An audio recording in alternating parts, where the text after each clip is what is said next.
everything you knew about Trevor Philips was actually a lie. And it all started 6 months before the main story of GTA 5 even happened. Hell, Trevor was allies with the Lost MC back in those days. But instead of just chilling out at biker parties, Trevor was learning about their operations, then passing that information down to stick-up crews in the form of the Trevor missions. These, of course, were the missions many criminals did in GTA Online. But these particular missions harbored hundreds of hidden details that everybody missed. The first of these missions involved a meth stash in the woods off the Alamo Sea. However, Trevor wasn't being psychopathically evil like we all know him to be. This attack was a lot more clever than many are aware. Trevor was actually using logic and caution to pull off something rather interesting.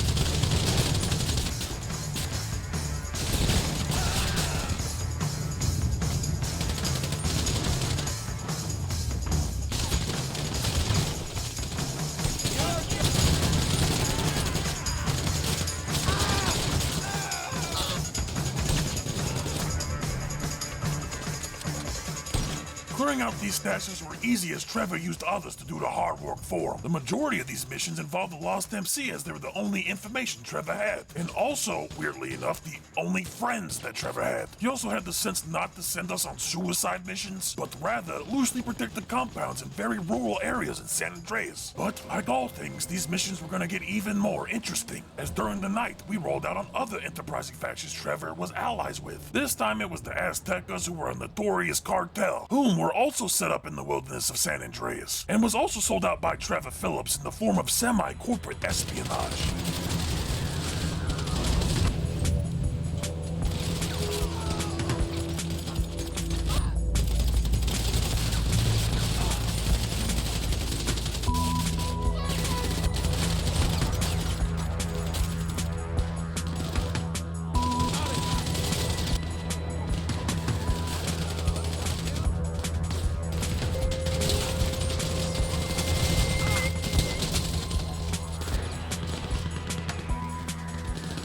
Not only do we know how far back Trevor's betrayals go with his allies, we also know who owned the Sandy Shores airfield before Trevor and the Lost MC, for it was a known staging ground for Merryweather's mercenaries. This time we were helping Trevor steal buzzards while wiping out the mercs from the Gran Senora Desert area. Back in those days, Merryweather had a pretty strong grasp of northern San Andreas. That was until Trevor sent a group of manic mute criminals to that airfield, where we not only stole 2 maybe-fueled buzzard helicopters, but we inserted into the central component of a well-established mercenary outfit and killed them all, which put the airfield into the hands of the Lost MC.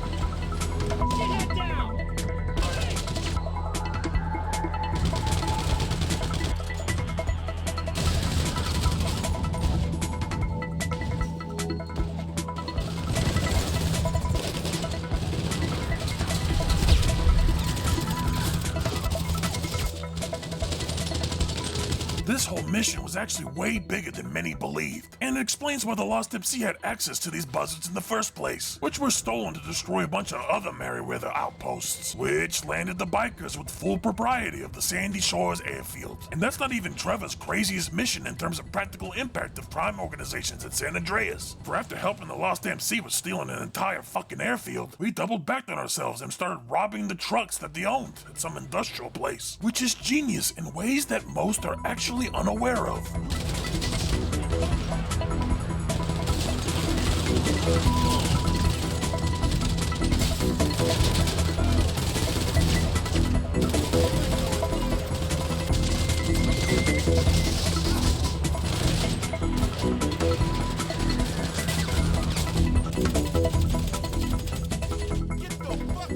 After stealing illegal shit by betraying folks that think Trevor's a friend, by establishing a semi-professional ice road trucking smuggling ring, we decided to keep fucking with the Lost MC, but this time in broad fucking daylight. So all of us had to get a little bit creative on how to sneak up on these fucking bikers.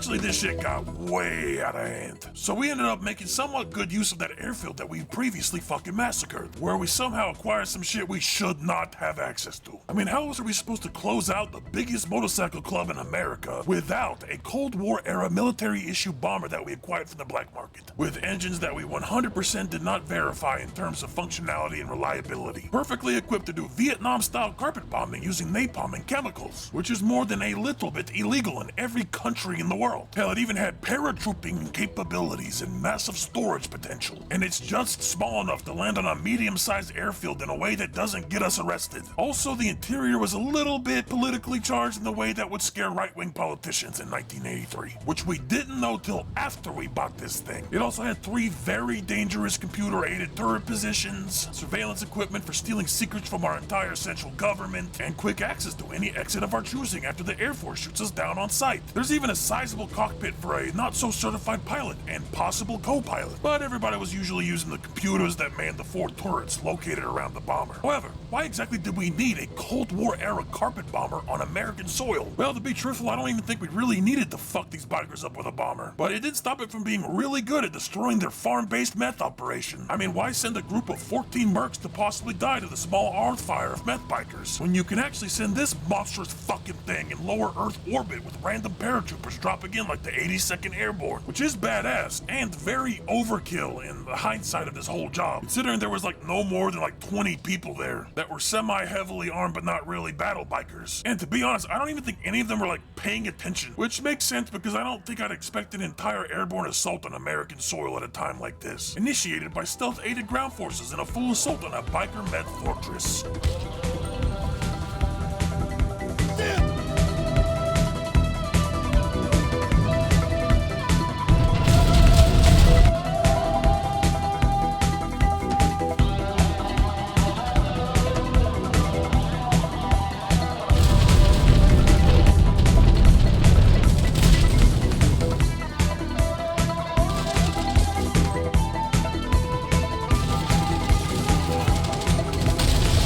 Initiating a Stalingrad bombing run in a vastly unprepared meth operation, we ended up garnering some very scary attention by the police of San Andreas. Apparently there was a lot of evidence being compiled to take Trevor down, so we all gathered in the middle of fucking nowhere to some off-road vehicles he was giving us, in the desperate attempt to track down the corrupt police force offending Trevor and ourselves. The idea was to use an entire flotilla of Dune FAV off-road vehicles to essentially ride out to the Grand Senor Desert area of San Andreas, in a way that doesn't end in a string of wrecked dune buggies at the bottom of a ditch or some shit, while also not getting hopelessly lost in the foothills and scattered snowy mountains, to essentially tail a suspicious helicopter to where the evidence is being stashed, which is a rather brave plan if you ask me, as this could have been a random fucking police helicopter for all we knew. But that didn't stop us from tailing it in a 3-man convoy in the middle of nowhere, guided only by Skyrim-style signposts and a snowy taiga of complete desolation, clearly visible to the helicopter flying above our meek little heads. Eventually it landed at a place heavily defended by angry-looking cops with guns at the ready, and we didn't know how to sneak up and steal the fucking evidence from the police, so we brutally murdered an entire unit of the Los Santos police force.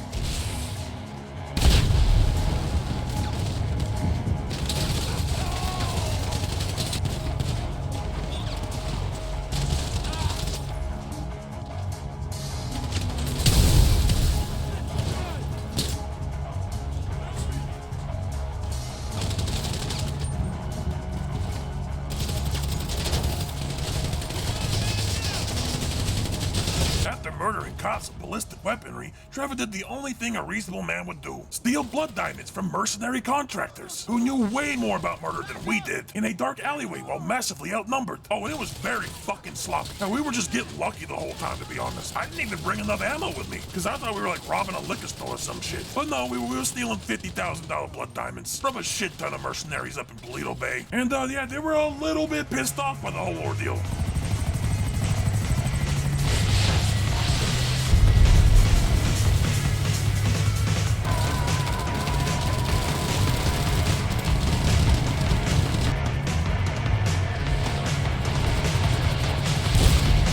That's why we indefinitely stopped working for Trevor Philips. Maybe it was because I was actively helping him betray his only friends that he had, or perhaps it was due to starting needless armed conflicts with dangerous PMC outfits resulting in senseless murder and mayhem of military veterans with families that'll miss them dearly. Oh well, it's not like Trevor's the only person offering criminal work in Los Santos. That's why we decided to pack our operation up and move back to Los Santos, because we were going to work for Lester Crest. At least this wasn't like working the raw missions, man. These missions literally made no fucking sense at all. Like that one job where we attacked the fucking military base. It's almost impossible to believe any of us are still fucking alive after that shit.